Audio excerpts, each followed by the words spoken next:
Hi guys, this is Sydney. So right now I'm on camera as I was feeling really like strong urge to share something about some things, including disclosure.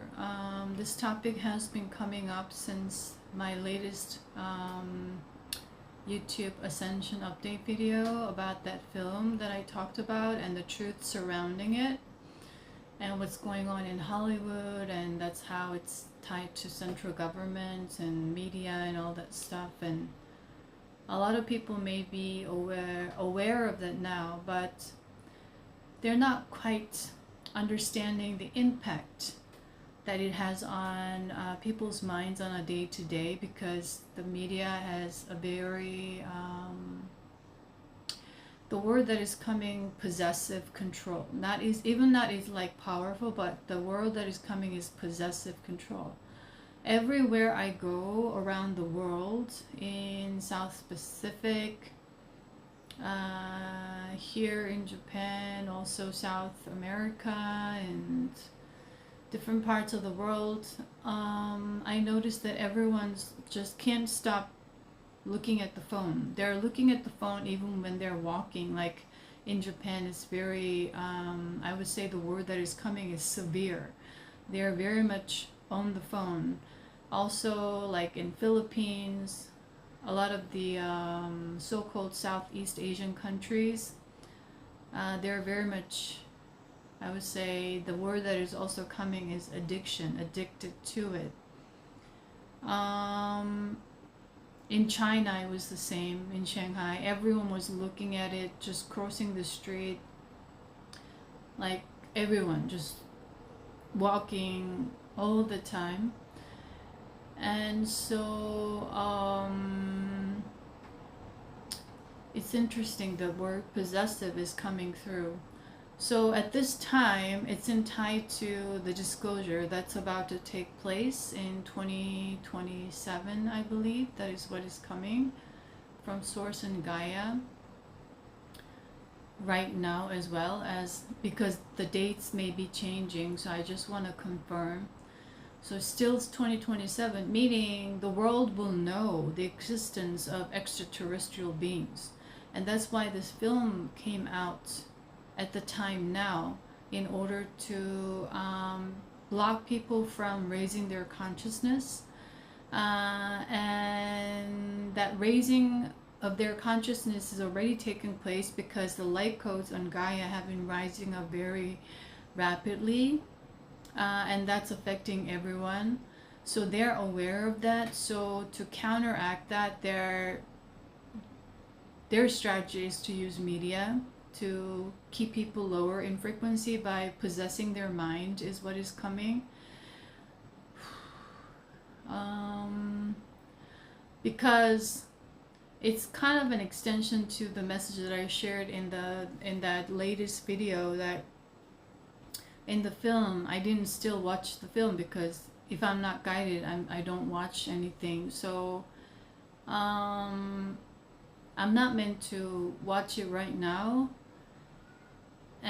but just to receive the information from Source and Gaia about the significance of the film and the impact it's creating, or it's intending to create, is what is coming as their strategy. So I mentioned that they want young people to worship science, meaning it's like when you look at extraterrestrial, it's about technology.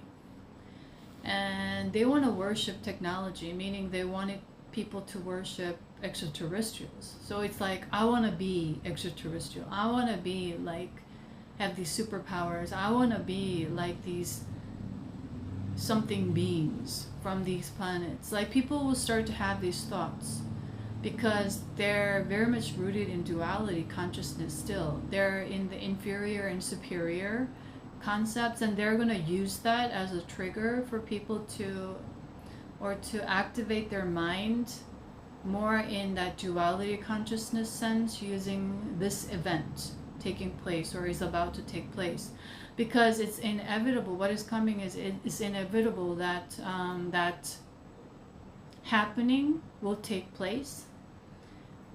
so the world will know that our planet is not just, we're not at the center of the world or the universe, and there are many other species, and it's gonna shock a lot of people. It's gonna also raise a lot of questions, and people are going to start have a lot of questions as well,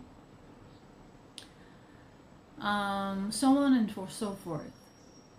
And already some younger generations like Gen Z or even younger,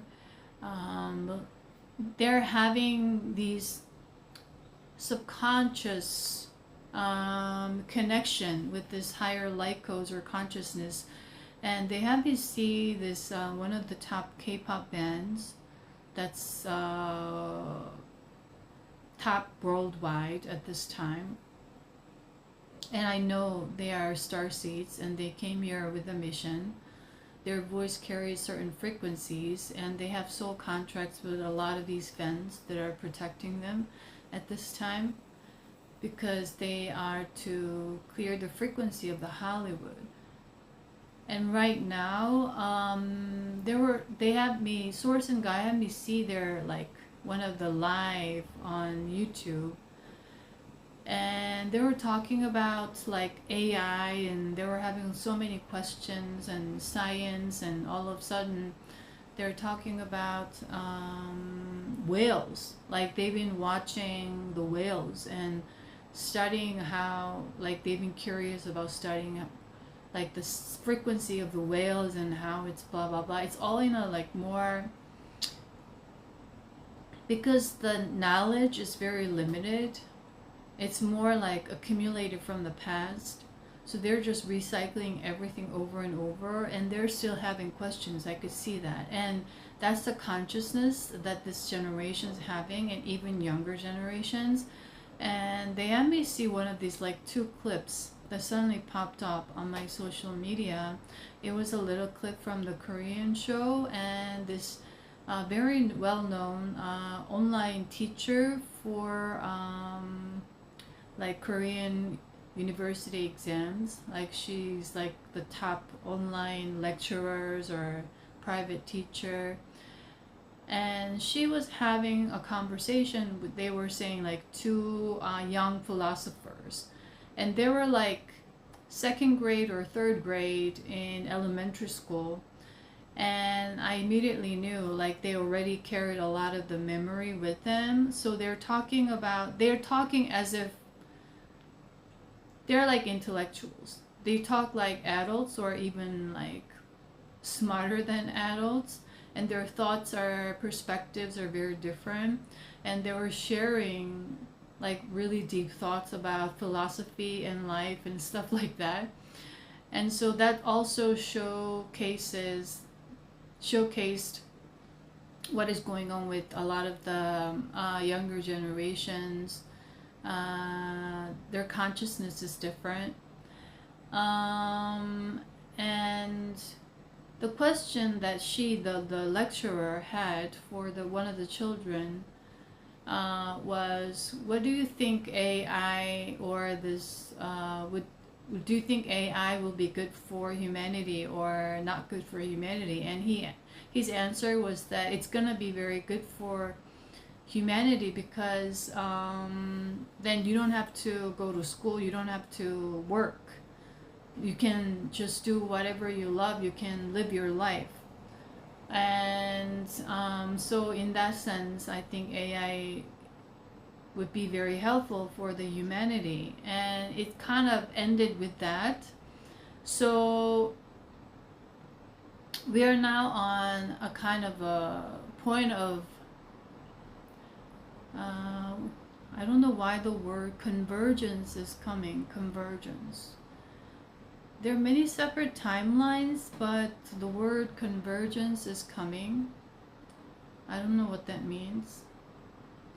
Okay, I'm just gonna go ahead with that. So there are different timelines right now, and since we enter the age of Aquarius, a lot of the tech has been speeding up, even though we don't realize it, because we are living it on a day-to-day. One of it is AI. The other one is now the humanoid robots. So when I was in Shanghai, in that building that I was stayed in, they had a service robots, so delivery robots. So in the elevator, I would ride with the robot very frequently, and the robot talks, and they use cuteness. They use cuteness to make the robots more emotionally engaging for the humans, is what I noticed. So the voice is very cute, like a voice of a little boy or something like that, and so it's like people can't help but adore the robot. It's like, oh, cute, but they don't have human emotions, but it's just us giving this human emotions. So that's the interaction will be with humanoids. That idea or the concepts of cuteness will be very much widely implemented among humanoids, or this charming attractiveness will be implemented, so that it becomes more approachable, likable, attractive to humans. So that will be one of the selling points for a lot of the humanoid robots. And suddenly, just last month, these ads from Korea started to pop up on my phone, which was like an everyday electronics advertisement from major electronics companies in Korea, talking about selling humanoid robots as a helper for your household. So they were talking about, like buying your mom who's getting older this humanoid robots to help them out or something like that. So I've never seen this ad, but it just started to pop out about a month ago. So we're moving really fast without us realizing, and it's penetrating into our day-to-day life just like that, like very like insinuating is the word that is coming. It's slowly, like, while you don't realize it's happening. So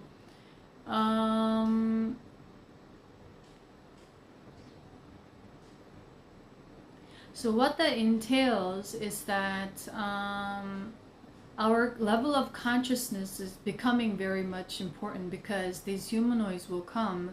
We will have robots, and they will gonna cook for us. They will do certain chores for us. It's going to free up a lot of time for us for humans to focus on other things. And that timeline will go, and then people are going to tap into their soul mission, soul purpose, by tapping into their passion and soul desires that are meant for them, and stuff like that. That's on that one timeline. That's more like the higher or highest timeline for souls who are aligning with that. And these humanoids will be living in harmony with humans, because they will treat them with respect, and they're not going to enslave them or not going to exploit them.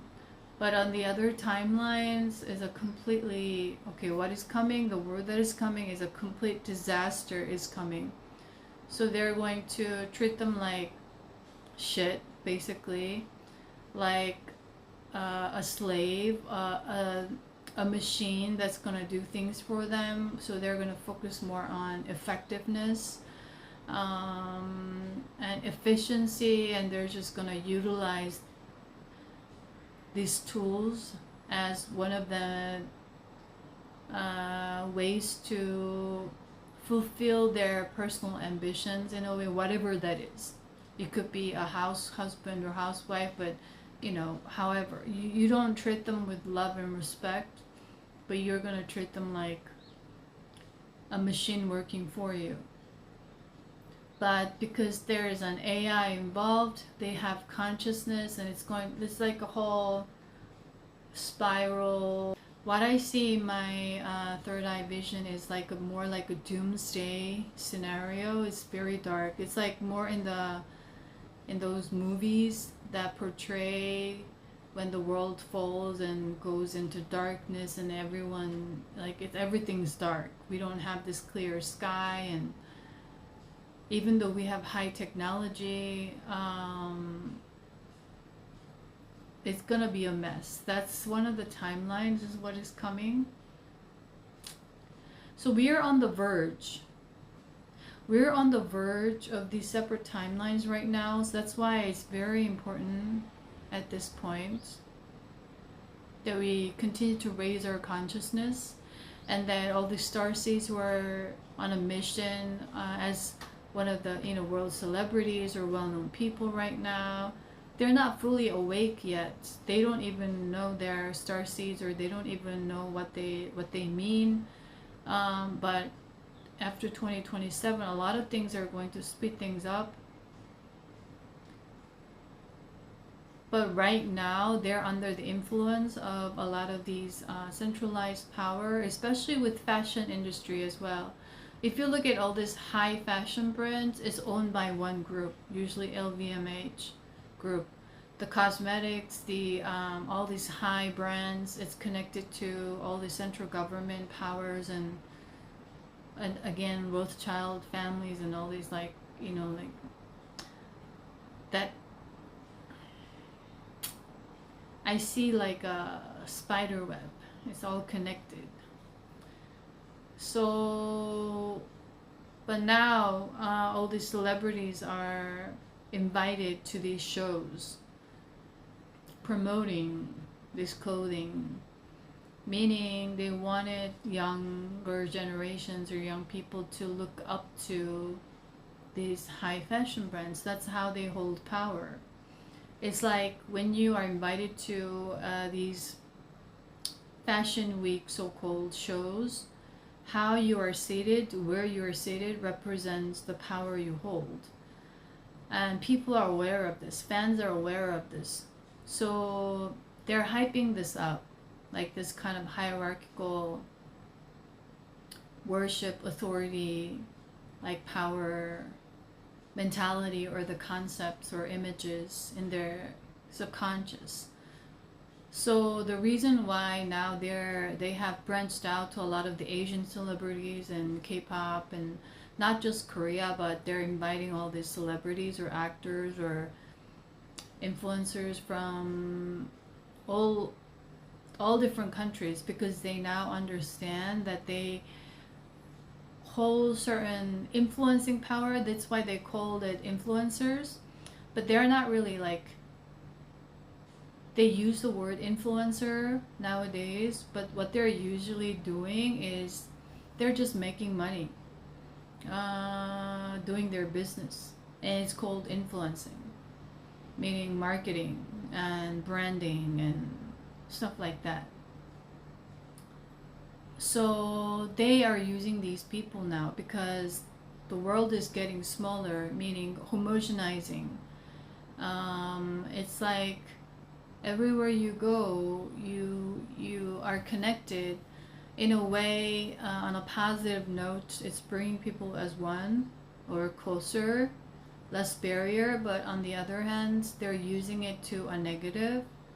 So they're exploring and exploiting this phenomena, inviting these people in as if they're like, if you're invited to a fashion week, especially to one of the high brands, or become an ambassador of that brand as a celebrity or a K-pop idol, or you're an actor from Thailand or something like that, or Japan, and you become ambassador, it's considered like a badge of honor, or I made it, kind of that idea, like I'm successful now, I made it. So it kind of, they're making it as like a standard of success, so that everyone is looking up to it, want to chase after it, and once again it becomes their dream.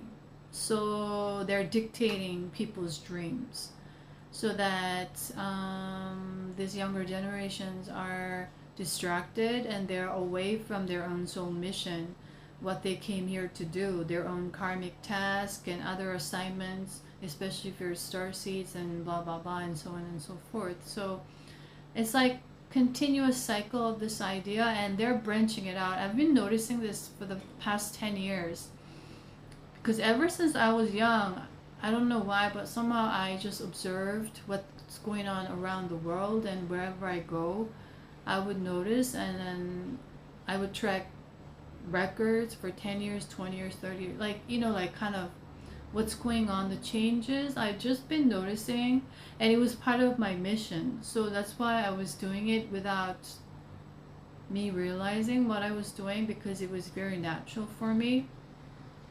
So I'm noticing these changes, and even in Japan, there's a history between Korea and Japan. There's a lot of animosity towards each other, especially Korea to Japan, because we were the victim. We were under their control for many, many years, and they did a lot of horrible things to humans that you can't even talk. Like, how can you do that if you're a human? Like, this kind of things were done to a lot of Korean people. And they did a lot of horrible things to a lot of the people in different countries that they kind of dominated over in the Asia Pacific region as well. But especially Korea, they did a lot of horrible things. So historically, there had been a lot of animosity, and culturally it was very much closed off until the 90s. And then from 2000 it started to open up little by little. So they made a agreement that we will open up culturally, and it started to change. It was part of the inevitable process for up to now, and that's why one of the past presidents, the male presidents, were very much anti-Korea, very much discriminist. Suddenly got killed. I think it was before year 2020. He needed to be taken off for whatever, you know, for the Ascension reasons. That was what the information I received at the time. So all of this, take however it resonates for you, because some people like maybe like you may not resonate at all. So I'm just sharing this just in advance. But if you are resonating, you will know on a soul level. And this will be the information you may need on a soul level for whatever that mission or the purpose that you are on at this time or in this lifetime. So after that, a lot of the new leadership in Japan was much more like an open person, and that it was like the media that created a lot of this discrimination or hatred towards each other. So a lot of the dramas that portray Japan in Korea were about the horrible things that they did to Korean people, like historical dramas and stuff like that, which was true, which was based on the truth. And so people, it made people angry. Like burst with rage. And here in Japan, what they did with media was, and with education as well, in textbooks, in about history books in schools, from the information I received, they were sort of portraying Japan as a much higher, superior, and that these Korea and what they did to Korea, like is more like much more powerful. So I have power over you. So a lot of pride and ego energy. So which was very much prevalent 80s, 90s, 2000s, and from 2010 it was the cultural exchange from of younger generations. The Korean the entertainment industry started to recruit a lot of Korean, Japanese talents. So they noticed that all these Korean singers and K-pop was getting bigger in Japan, and it's like that. When you love someone, it has nothing to do with where you're from, how you look, the country or the history, or it doesn't matter. Love is just love, unconditional. So that's what these fans were doing, or this like cultural exchange of art and music. That's the power of art and music. There's no conditions attached. It's connected from the heart, not from the mind, like politics and business and stuff like that. So they just love and they appreciate what they do, and so these exchanges started to happen in 2000. One of the Korean dramas became a huge hit in Korea, in Japan, and that started to change a lot because people just loved the actors and actresses, and they started to wanted to come to Korea. That's how the doors opened culturally, slowly. So a lot of Japanese started to come to Korea. They wanted to learn Korean, they wanted to study Korean, they wanted to live in Korea, they started to love Korean food, and it's been going on for, like now, since then it's like more 25 years, 26 years. And the Korean entertainment industry started to recruit talent from Japan, because all these young Japanese children, they wanted to be a K-pop star, which is a very interesting phenomena. But I saw that as like a bridge generation. They needed to do that as a soul mission to kind of clear the old kind of historical karmic energies between Korea and Japan. That's also going to affect China's energy as well. China has been under very much centralized control, and it was interesting, a lot of things that I noticed while I was in Shanghai and tapping into. But right now, just in talking about Japan, they are like so now they became part of the Korean K-pop group, mixing with the Koreans, and they used to recruit talents from China as well, but China closed the doors and they wanted to remain in control of their entertainment industry. So even though that's still going on, the door is still opening. I noticed since like last year something changed in their policies. They're strategically opening the entertainment industry now to Korea, and they're very much heavy on Korea, promoting their dramas and stuff. And I know what they're doing. Like I kind of received the information, and then here now it's like the Korean entertainment industry, they created a whole group just made of Japanese people, Japanese youngsters, talents, but they're kind of performing in Korea, or like their base is Korea, so they all speak Korean, and they singing Korean and talking Korean, and so there has been a lot of exchanges between, and these younger generations, they don't really hold grudges, and they didn't grow up with these kind of media influences of dramas and news. Now it's more like I love Korea, we love Korea, we love Japan, like that kind of mentality. Still there's heavy discrimination energy. It's rooted on a fundamental level is what is coming up, but with amongst younger generations at this time, that is what is taking place, a lot of this cultural exchanges. And I also noticed this here as well, and when I was in Osaka as well. I remember talking to one of the girl who was selling this at the working at the jewelry shop, and we started talking, and she was one of the fans of the K-pop group, and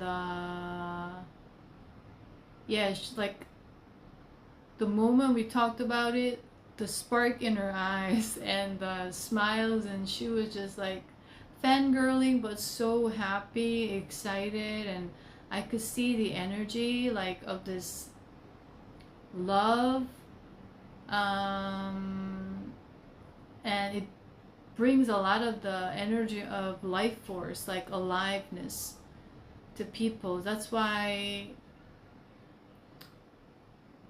like the exchange of energy is amazing. So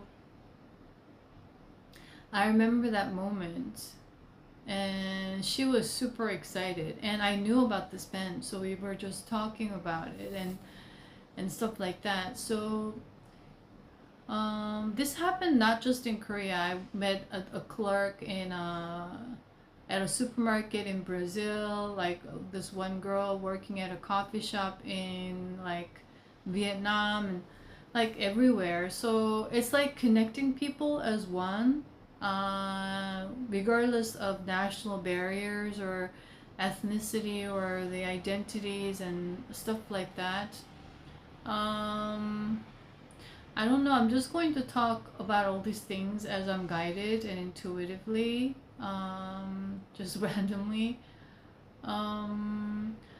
So I've started to notice a lot of the different vibrations with children here. I see a lot of children because this is like more like a residential area. Even with the parents, the generation of the parents is gotten a lot younger. So before, like 20 years ago, it was like this, isn't Korea dangerous because of the North Korea, South Korea situation? That's what a lot of people talked about. Like South Korea is too dangerous to go. But now it's just very much open. I notice a lot of Japanese, young Japanese like kids or generations just speaking little Koreans. And I see Korean signs everywhere here, which is very interesting. When I first came here, it was all Japanese. So a lot has changed.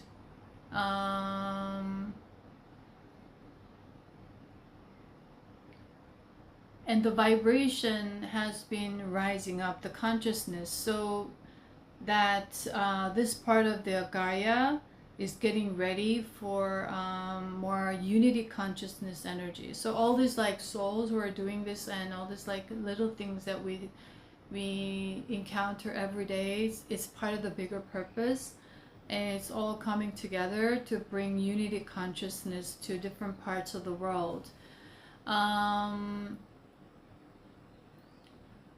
And I was started to so that the day after I arrived, or the 2 days after, I was going around, walking around as I was guided to go to certain places, like a lot, all day long. And it was raining pretty heavily for 2 days. But I was walking around and connecting with people, connecting with energies, connecting with Gaia, doing some grid work, and then getting information. And I think it was the day after, or the 2 days after, I was walking home in a very quiet residential area, and this residential area is super quiet. There are a lot of people living. I see buildings, but I don't see a lot of people, and it's just super quiet. And the energy of this part of the region, or like so-called Japan right now, is holding very much of that water and the fire element, very dominant water element. So the energy is more like calm and down, like Whereas some other places where I go, it's more like up and like, oh, exciting energy, but it's more like, so like in kind of water and fire, meaning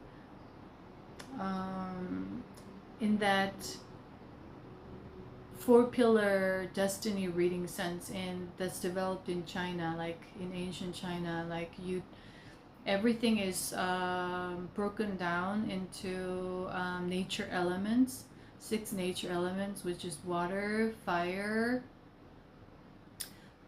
metal, rock, earth or soil.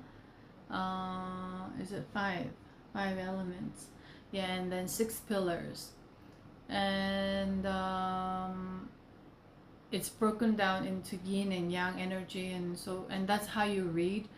And this, from that reading, this is considered more like holding the dominant water and a bit of fire. So in relation to that, a lot of the negative branches have been spreading off, like a lot of sexual deviations and sexual harassments and weird sexual things going on here. Also at the same time, like one of the things that's related is addiction to high developments in alcohol and culture or gambling. It's very similar to energy of Australia, slightly different but very similar. So in that sense, I've been tapping into it anyways. So there are a lot of heavy energies in regards to these areas, and also they accumulate a lot of negative karma because of the war and what they did to other countries.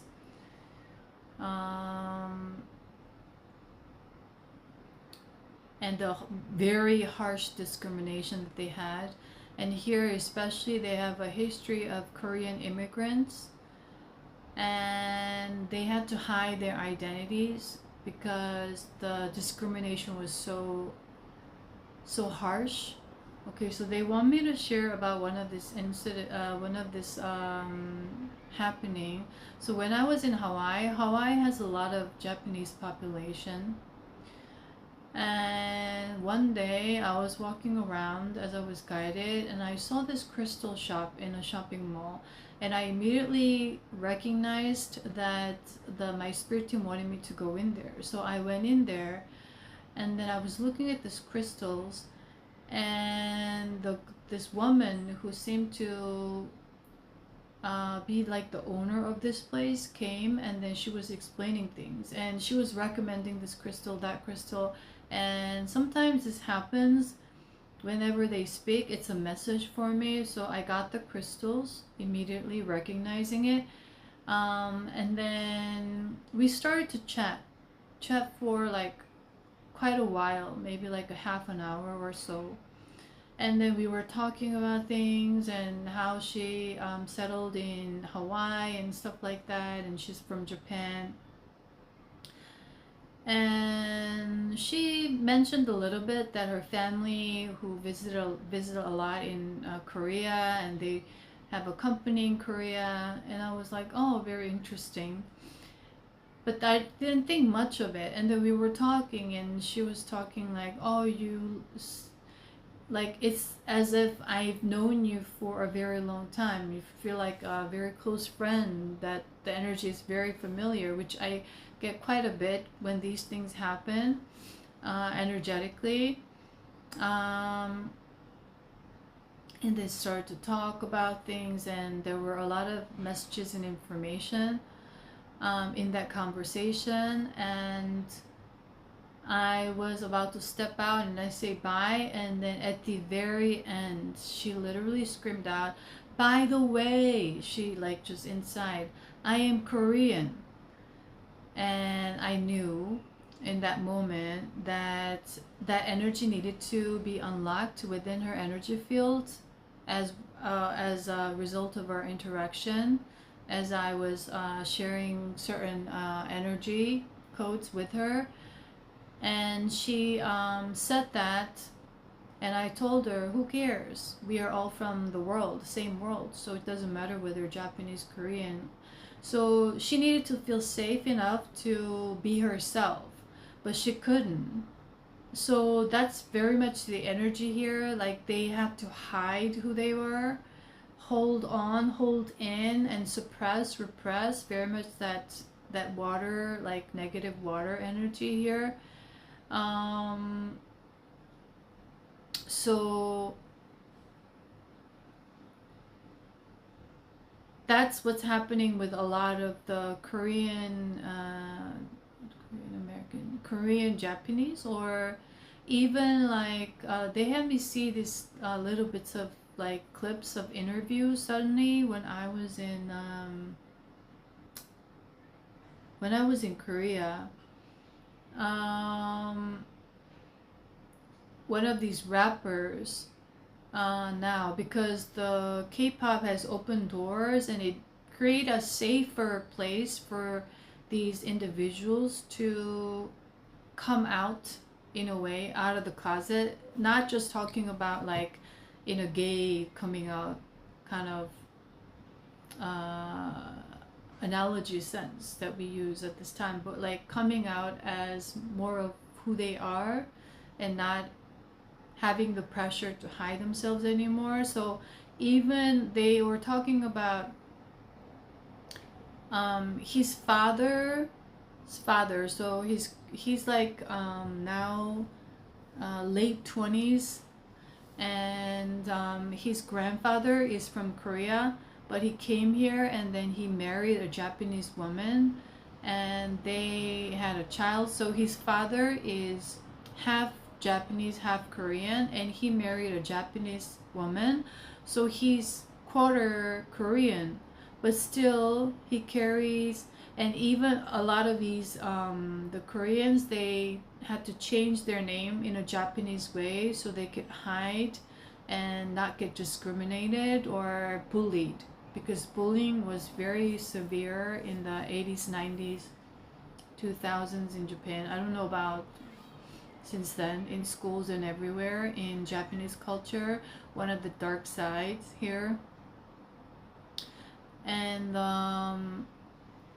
I was shocked that when one of his girlfriends, when he was in high school, was Japanese, and his father saw them eating kimchi, or him eating kimchi or bringing kimchi to something, and then he sensed that his girlfriend's father didn't like him being Korean, or even though he's quarter Korean, like he's carrying that stigma attached, even like the from 2 generations ago. So that's how severe it was here, that relationship.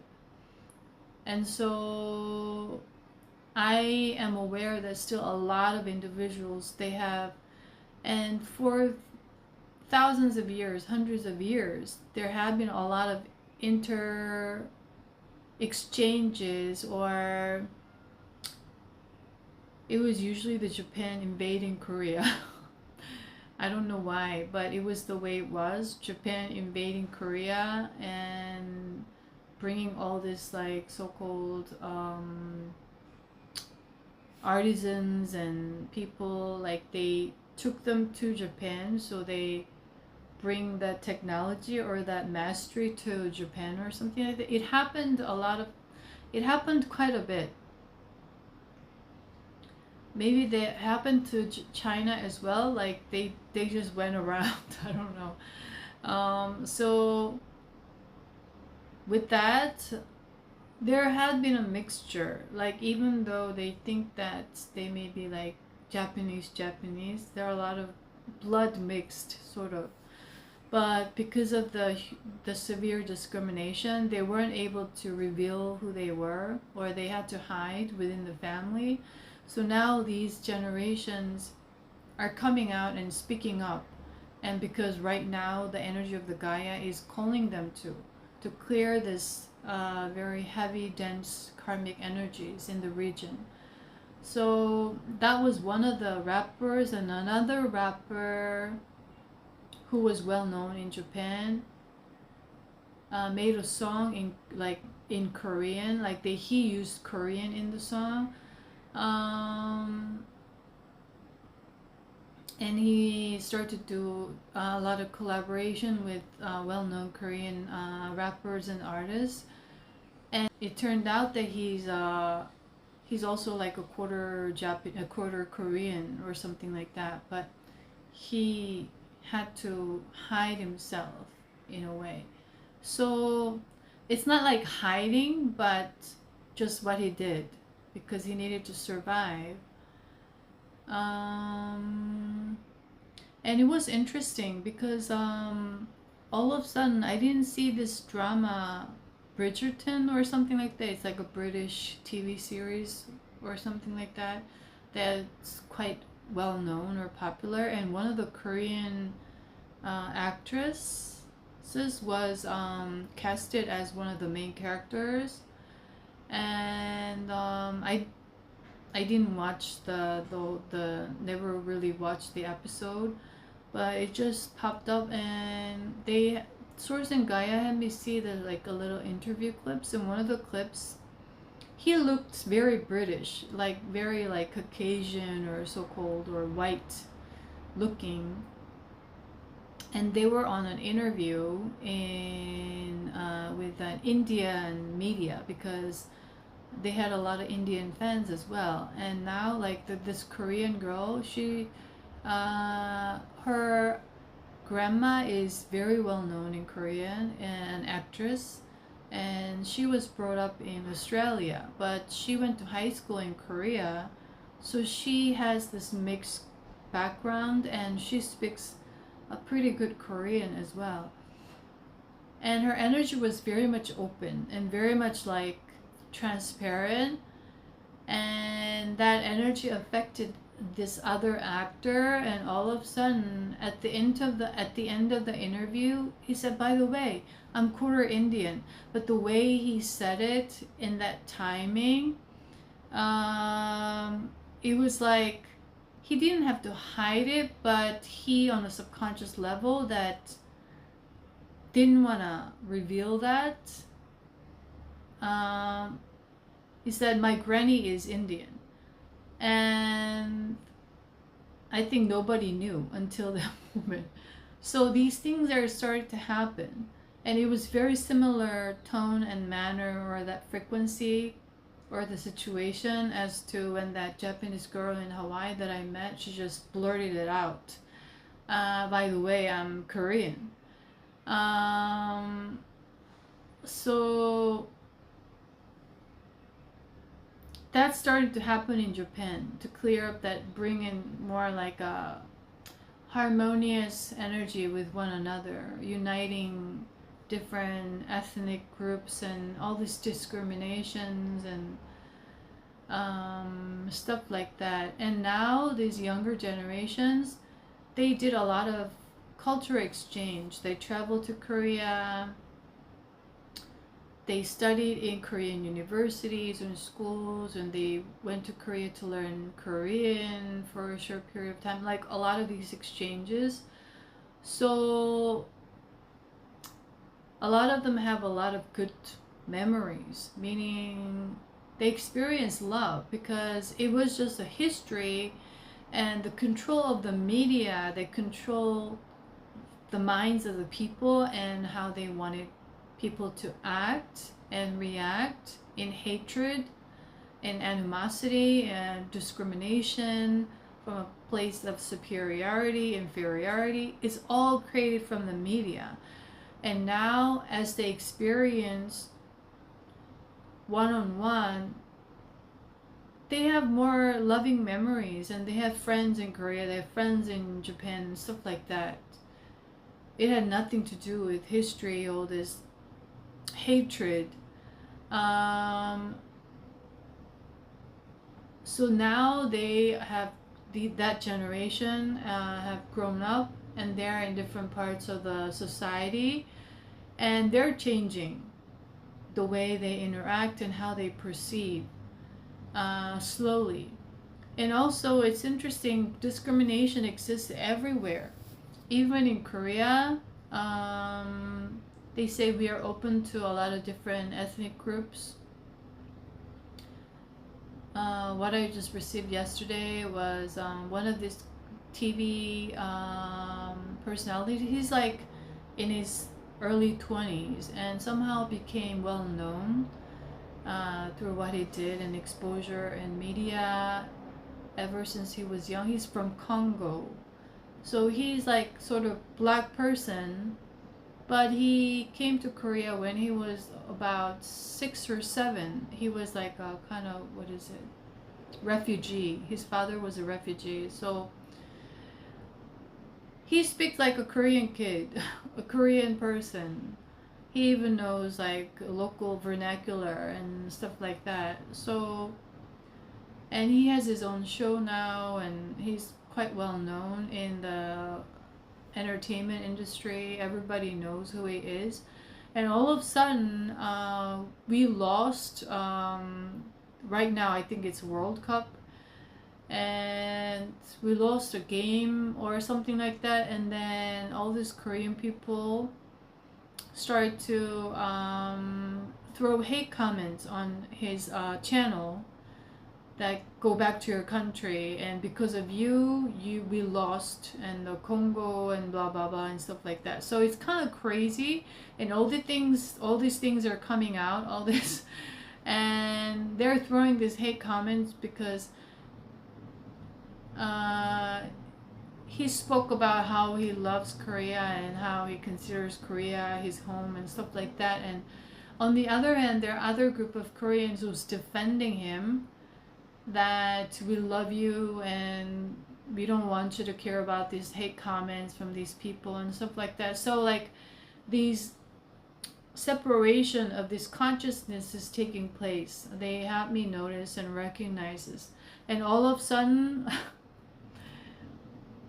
it's targeted towards just random person like that, just because his family is from Congo and he looks, and there are a lot of now generations like that in Korea as well, because of a lot of the labor force that came for the past 20 years, specifically from a lot of mixed kids from Russia and all these Southeast Asian countries and East Europe and even Africa. So they don't look like a typical Asian person, but they were born in Korea and they grew up in Korea. They were cultured, so-called, in Korea. They speak like Korean, they talk like Korean, their mannerism is totally Korean. And all of these things are happening a lot, especially in China as well, because China started to exploit Africa for the past 20 years. There has been a lot of exchange of labor. So as a result of exploitation, this interracial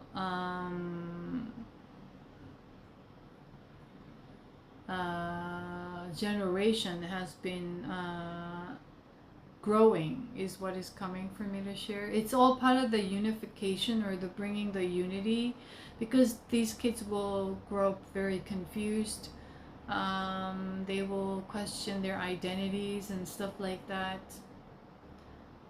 that where I don't belong in my home, like the country that my parents are from, but sometimes I feel like, you know, still discrimination if they experience one in a place that they consider home and stuff like that. Is all for them to force them into find the home within, basically, because all this ideas of nationalities, countries, it's all separations. Even right now, the World Cup, it's separating people. Like which country versus which country, and who's winning and who's losing. And I think we lost something. We were early out of the game or something like that, the Korean team. And the Korean president made a remark about the captain of the Korean team, who's well-known guy in a international soccer scene or football scene. So it's kind of like, it's crazy. This Korean president is making a remark about that. It's and he's bringing all these celebrities to his greetings and stuff. So the leadership right now is not the, I would say, the right ones, but it's with a purpose. Like just like everything is with a purpose. So we are like in a lot of chaotic transitions right now. And even though, like, even when I was in Machu Picchu, all these indigenous looking people, it's very hard to find pure blood because it's been racially mixed. The Spanish came and all this, like, Europeans came to Peru and a lot of things happened. So if you pass like just 2 generations or 3 generations, you don't see. So stuff like that. And people still identify with how they look, where they're from, and stuff like that. So we forget that we are one family. We are all interconnected. And all of this isn't tied to disclosure once again. That's about to happen in 2027. We need to raise the consciousness. The technological advancement will speed up more, and we're gonna bring down more, or the extraterrestrials will bring more, I would say, higher technology in a human language sense. It's gonna open up a lot of things, and it has to do with the timelines. And that day, the day after or the 2 days after, I was walking home after I was walking around all day, and then all of a sudden from the side of the building, this one guy came out, and he started to walk in front of me, like 20 meters 15 meters in front of me, and he was pretty tall. He looked like he was in the young, like in his young early 20s, at most mid 20s, at least 190 centimeters tall or 2 meters tall. And I thought, so this has been happening. I've been noticing this since I don't know, maybe 2016, 2017, gradually. A lot of the kids who are born like teenagers now, they're like growing up to be 2 meters very easily. And Japan was very much known for like people being very small in size and petite and not very tall. But now I see a lot of tall younger generations, like women 170 and over, men like a lot of them 185 and over, even 190 or even more, even taller. And this has been kind of the phenomena that I've been noticing for the past like 10-15 years.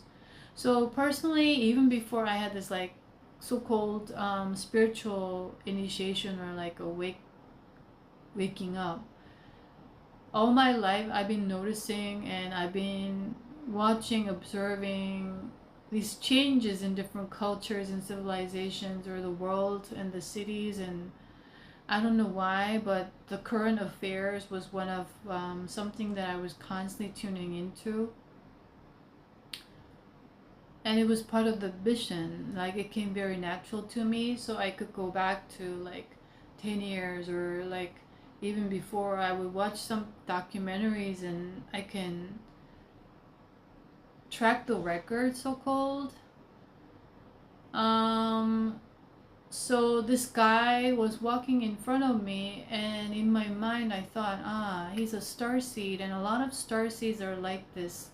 in Japan, like in younger generations, to raise the frequency.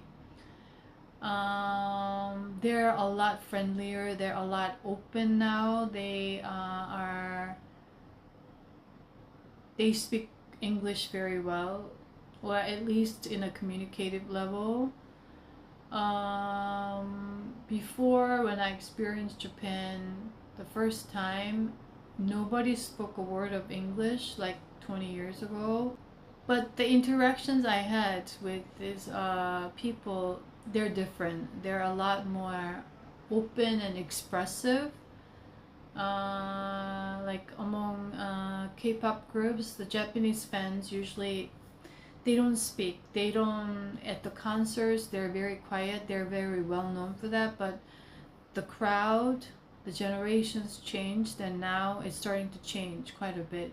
They're becoming more expressive and becoming louder, in a sense, not in a sense like noisy sense, but more expressive sense, because there were a lot of emotional repression here. So I was thinking all of these things. I was like kind of consolidating information as I was like looking at him. And all of a sudden the word extraterrestrial came. So he is extraterrestrial. And all this information started to come, and then after walking for about 2-3 minutes, he just went to another building and he was gone. And I didn't think much of it, but that made a very big impression on me for some reason. And I was tapping into a lot of these energies here. And that night, in my sleep time, I was analyzing, I was like kind of looking at his energy once again. And he was a gray being. And he wasn't a human reincarnated here, but he just popped up to connect with me. And since then, I felt like I wanted to record a video and to speak on this. And as I'm saying this, I don't know, something like in my heart is like really like, oh, the energy is rising up. It's like this is going to be one of the forms of the extraterrestrial encounters. They wanted me to experience this, recognize this energy, and what it's gonna do, like firsthand for me, so that I can share with people and so they can get prepared. This is what's going to happen. So there, it's more like shape-shifting is the word that is coming. So they're gonna shape-shift it into a human form like this, all of a sudden appear in front of you or stand next to you in a public setting.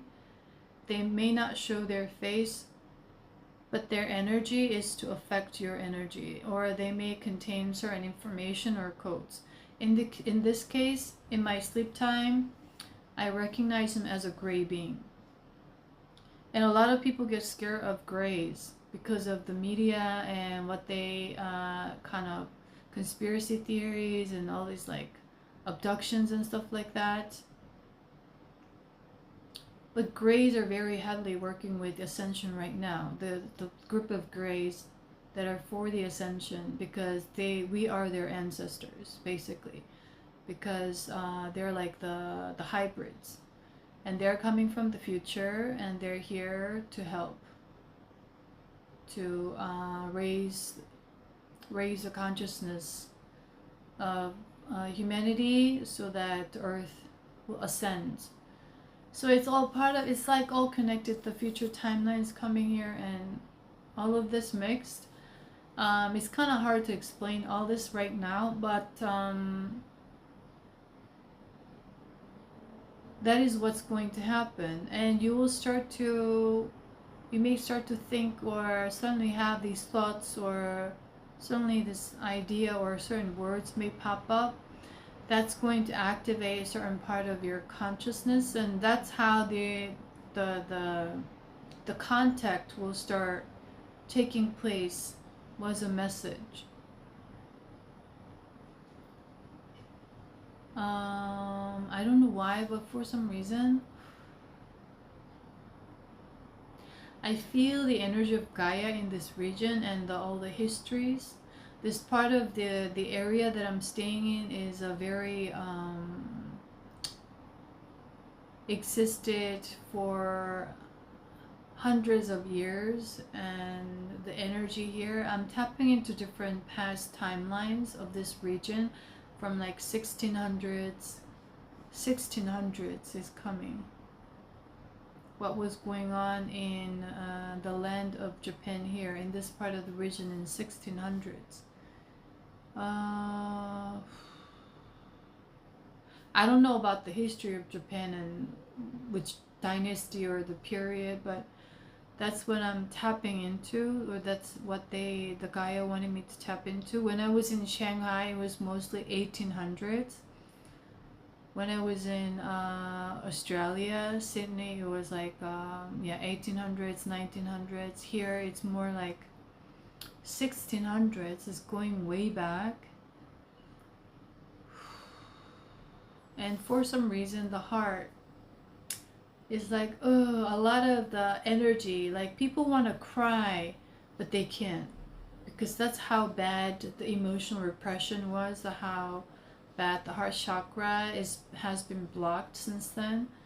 And I'm feeling it right now. It's like I want to, like, something is coming, about to come out, like wanting me to feel like I want to cry, but I can't cry, like kind of the feeling.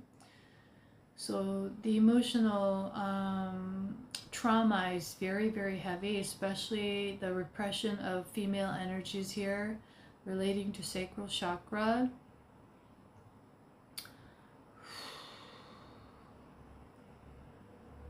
So it's very interesting. A lot of these interesting things that I want to share more, that all the stories that every part of the world that I was in.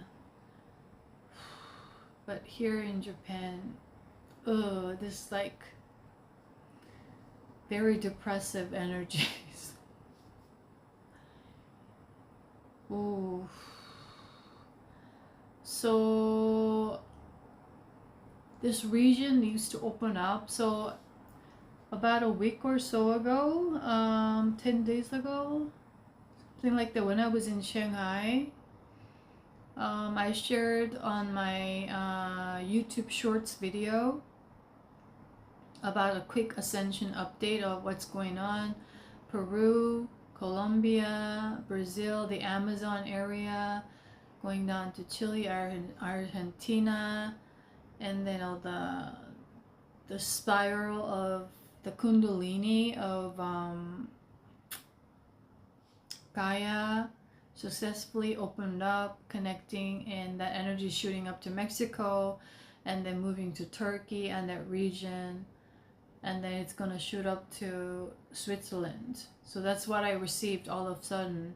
And this energy had been something that I've been connecting to ever since they had me move to Brazil last year, and then move to all these different regions, Machu Picchu. And all of a sudden last night, that energy came through with a clear message of these specific regions. And now they also mentioned Poland yesterday, which has been coming up for the first time. So this energy is going to spread out to East Europe as well, the region through Poland is what is coming.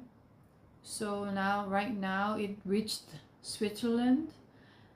Just yesterday, that was the information I received. And that when I made that video like about 10 days ago or something like that on Shorts, it was just that I received the message that it opened up and the energy is gonna shoot up, and then it's gonna reach Switzerland. Now it has reached Switzerland, and that's going to affect the East Europe is what is coming. East Europe. And also Tunisia has been coming up when I was in Shanghai, just before leaving Shanghai. So that region, the energy is going to be activated, and that's going to affect the entire region of Gaia. But specifically, I'm assigned to come here because the sacral still needs to open up a little bit more. in order for Gaia's energy to move from survival to living in moment to moment abundance, which is going to affect everyone in the entire planet of Earth. But right now I'm feeling this heavy chest energy, so much blocked here due to a lot of harassments, sexual harassments is what is coming, still going on very heavily in Japan in a hidden shadow side that needs to be cleared up. Because this region holds that water energy, is very feminine, sacral based. And when I was in Australia, I was shocked to find out how the media was straightforward playing discrimination, talking discrimination constantly. I don't know if people are aware of it, but at the time I was there, it was during the election season. I don't know, it wasn't a presidential election, it was more like a kind of congressional, I believe, elections. And they had me constantly receive like these ads on social media. The local ads were popping up, and they were talking about the campaigns, what they're trying to do with Australia, and it was full of discrimination. I was shocked. It was full of discrimination, and they had me tap into that region, especially the Bondi region, that is very heavily connected to the secret society. And I don't know who's behind the Australian government, but it's heavily programmed through the media, and that's why it's affecting the kind of subtle subconscious discrimination energies. It was very intense and heavy and very intentional. I don't know why they were targeting Australia so much, but it was so heavy. And whenever I tapped into the 1800s and 1900s energy, I was seeing like a visual, and also like the energy wise, it was even like spooky was the word. Like I just wanted to get out of there. Like if I imagine living there in 1800s and 1900s, I don't know how I would have survived. Like that kind of very severe is not even the word, like the worst discriminating energies. I don't know why that's coming up. But also in US, I haven't been to US and tapping into it, but they had me tap into it the early, also 1900s as well, the past few months through media, and all the discrimination that was going on there. Also, there were a lot of, just like Japan, like the Korean, Japanese, a lot of the black whites. So I guess they were kind of mixed or something like that. So they looked like they had a little features of resemblance of a Caucasian features, lighter hair, lighter skin, or something like that.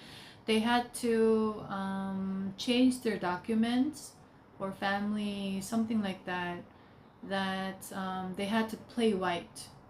They had to act like they're white, and they didn't speak about their black history or black. So some black people who were like biracial or mixed, they chose to be white. So there was a documentary made by this British female artist or filmmaker or actress that came suddenly.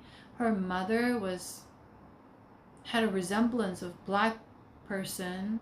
She was like a well-known opera singer, but she considered herself white.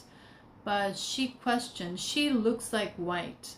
She's British, and she totally looks very posh, traditional British person, because her mother married a white person, like a British person, I believe.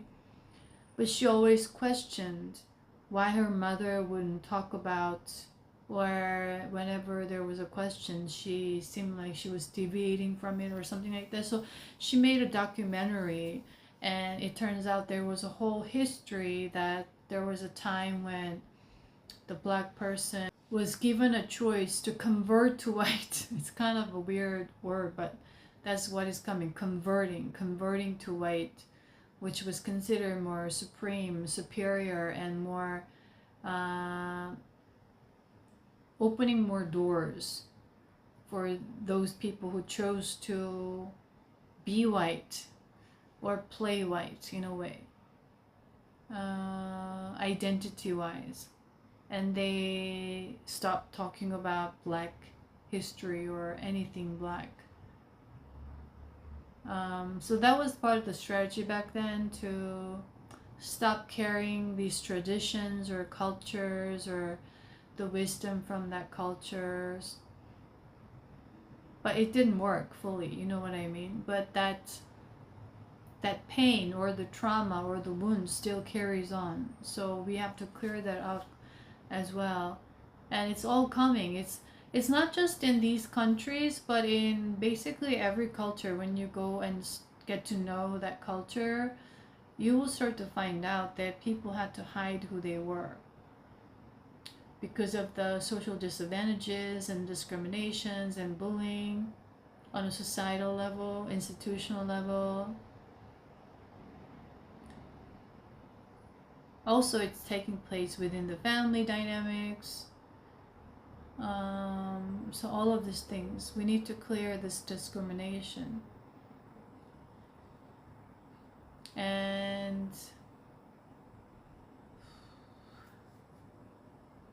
what does this have to do with disclosure? I just want to ask Gaia and Source. So it's just going to make people open up to or take up more courage and bravery to speak their truth, as these contexts will bring up more light codes or higher consciousness that's going to shed light onto their shadow, and they're going to speak up more, basically. And that's going to clear up the energy, the old energies. The more people, more individuals speak their truth or speak up about their truth. Because when you are in love, you can't hold back. You don't have to have that feeling that if you speak your truth, you're going to be retaliated. But that is a very commonplace right now. Within the family dynamics, within societal levels, everywhere. So it takes a lot of individual courage to speak their truth. And we need to help each other create more safe place for these individuals to speak their truth, to feel like they're unconditionally accepted and they're not going to be retaliated, meaning like discriminated or hated or judged or bullied as a result of them expressing who they are freely. So I'm still feeling this energy in my chest. It's really sad. Like I feel a kind of a deep sadness here, like in the chest area, that all this like blocked, this like a little bit of frustrating energies here. I'm tapping, like I'm connecting with Gaia's energy right now, and Gaia is speaking through me right now. That's the energy here. Especially it exists everywhere, but it's primarily is the word that is coming, primarily very heavy here in the region of Japan, in this culture. Yeah, I feel very frustration that's also repressed. That's why there had been a lot of like suicides, like in the 80s and 90s. Like I experienced this once when I first got here. Like all of a sudden the train stopped because someone jumped into the train. The suicidal jump in the metro station or the train station was very heavy in Japan in the 80s and 90s. So it's all coming up right now, even though the frequency has been cleared up, and I see a lot of lighter, I can breathe better kind of energy here in Japan with a lot of these younger generations and the children's and the frequencies that they're carrying. But still, there are a lot of hidden cultural conditionings and codes embedded within people, and in the structures of society. So wherever I go, it's like this, it's very rigid and structured. And I understand in a kind of sense because when I arrived, I started to experience 2 earthquakes here. Not too big, but I could feel the house moving, like shaking like this. And to build this society or the city, the metropolis, on top of that, it required a lot of the, in a way, what is coming anal thinking, like extreme details.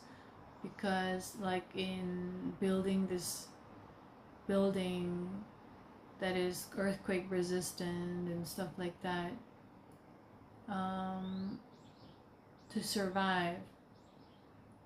But it's also implemented in all these other parts of the world, like other parts of the day-to-day living. I noticed that there was a gym, and I looked at it, and even like the gym was restricting individuals to be on the treadmill only for 20 minutes and in this machine for a certain minutes. Like they had all these rules, so there are a lot of rules here that I noticed. And every time I go to a supermarket, there's an order, there's a structure, there's a routine, and you can't mess it up. It's like when I first got here, I forgot about all of this, so I put my stuff into this basket that looked empty, and the person who was the clerk who was working there, I felt a little bit of frustration, not towards me, but towards this herself. Like, this is not where you are supposed to put your stuff. So she took it out. She took out a different basket. She moved everything in there, and even when they, when you're paying it, they're tapping it, they have to put it in a certain order, like make sure it's like this. So I understand why there's always a line everywhere, because there's all these procedures, and people are like so much conditioned everywhere I go. And I just even want to say, it's okay, you can just put it there, I will just move it. And then, but they have to put it exactly in an empty spot, like a block. So if they can't stand the empty spot, they have to fit everything in there. So it takes a pretty long time. In a way, it's kind of it's their culture. So I'm not like judging it, but in a way I understand where it came from, but also at the same time I understand the impact it has on people's and the culture at large. So it's interesting. Everywhere it's different, but here everything is super orderly. So it's very interesting. So that like uptightness, I'm constantly feeling it.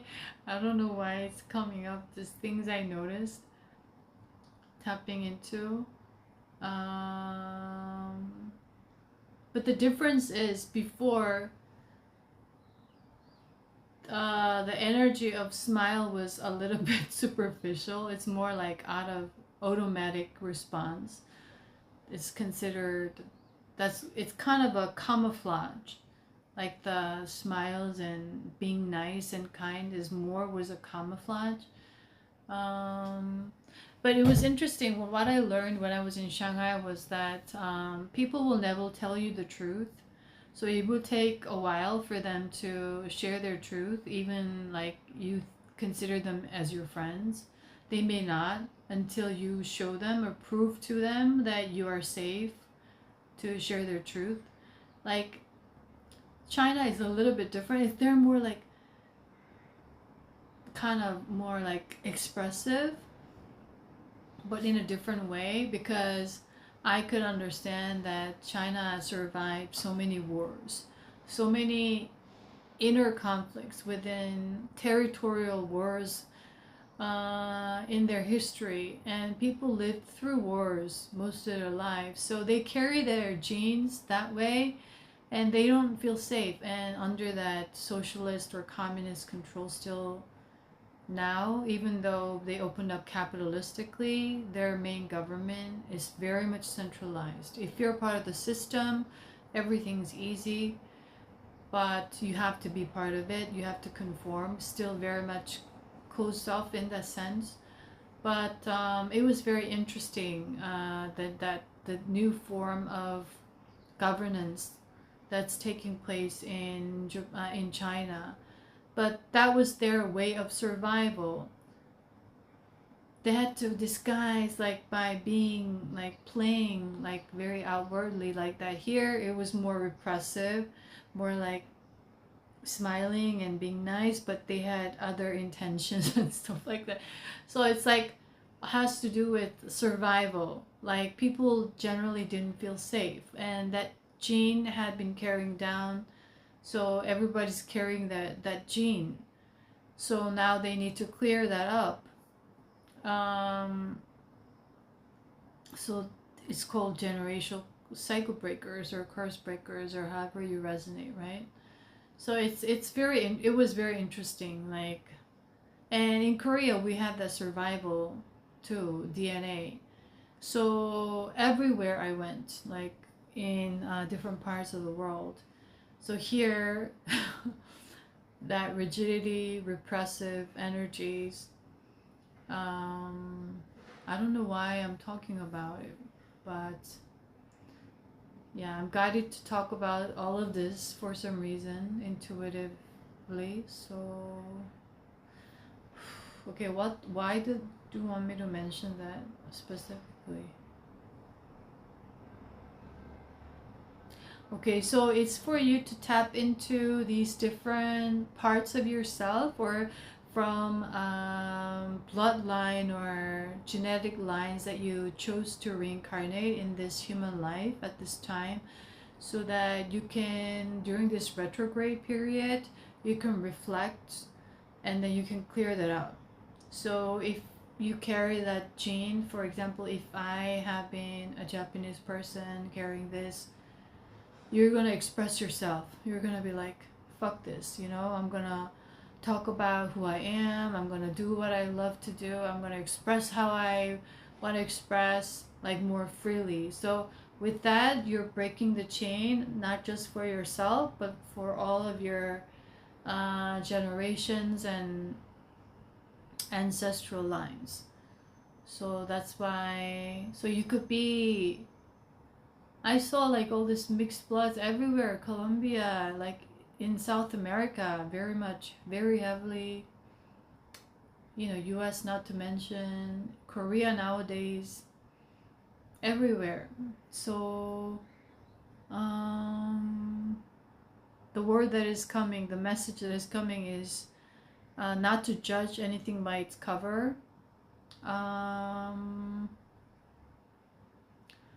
It requires love. Love makes you get to know. You just want to know. Get to know that person, get to know the place, learn about the culture, learn about the history, the pain, the trauma. Even when I was in Hawaii, I was talking to this guy at this local exhibition I just saw, and I was feeling called to go in there, and we just started to talk, and he was a local Hawaiian person, and he curated this whole exhibition, and we were talking. And even though the exhibition was very small, I wanted to support the local artists, so I paid like $30 or something like that. And I told them I want to support the local artists by just um, paying this, and then looking. It was just a very small exhibition, 2 floors. He said, "Oh, I can explain all these artists, like, and stories like that, and if you want me to." And then he offered me that, so I said, "Yeah." And then we started to talk about artists and what's going on in Hawaii, and that was like a divine information that I needed to know. That interaction was divinely guided, and I recognized it right away. So we were talking, and then I saw this exhibition, one of the artists, and there was a shoe hanging up on a what is it? That was his installation, our installation, shoe hanging up on a what is it called? The traffic light. And I know this was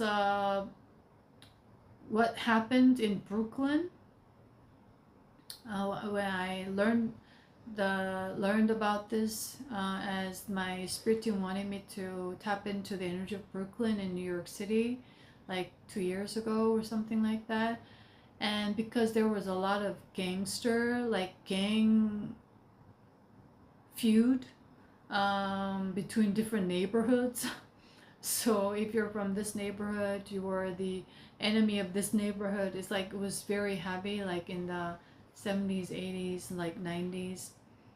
And they were killing each other, and the drugs were involved and all of that. And it was exactly like that. So I asked him, "Oh, this is just like in Brooklyn." And whenever like someone was killed, or someone something happened with the regional, like the feud or the conflict among the gangs. And he said this still exists. A lot of drug addicts and drug problems were still very heavy in Hawaii. And he said, "Oh, this is like a dark side. Everyone see the light, the love and light in Hawaii." And he wanted to avoid talking about it. But then I said, that's part of this culture or this land. Everybody or everything has a shadow side. And with that, he felt safe to talk about a little bit more, because everyone was expecting to have this bright light side of Hawaii. That's what they're advertising as. But there's a very heavy shadow side existing in Hawaii as well. A lot of drug problems and killings and still going on that people don't talk about, or the media not exposing it. So it's happening everywhere. So we need to bring this up, talk about it more openly, so we can clear up the energy. And if you've been watching this, all these stories and the messages in between, resonating, enjoying, I appreciate you for connecting with me today in this segment of the video. And I don't know, there are a lot of stories that I want to share. Lots and lots and lots of stories that in all the places I've been to, and all the life I've been living. A very interesting life I had. But anyways, with that, wherever you are, whatever you're going through, I'm sending you lots of love and unconditional support. I hope you feel safe enough to tap into your emotions, into your patterns of thoughts, or whatever that you may be dealing with. That we are all one in essence. I hope you remember that. And that even though you may not feel the love around you at this time, or you may be going through a shadow period, You're never alone. You're always loved. The energy of love is available for you everywhere. Just if you open up your perspective, that you're looking for it just in human faces or within your family or people around you. It's in the birds, it's in the sky, it's in the trees, it's in everywhere, everything. And when you see that or see something or someone with love, it transforms in a way that is unimaginable. So that's the power you already hold. You just are in the process of remembering. So I just want to remind you of that. And with that, I appreciate you for being here, and I'm sending you lots of love. And I'll see you in my next video. Bye.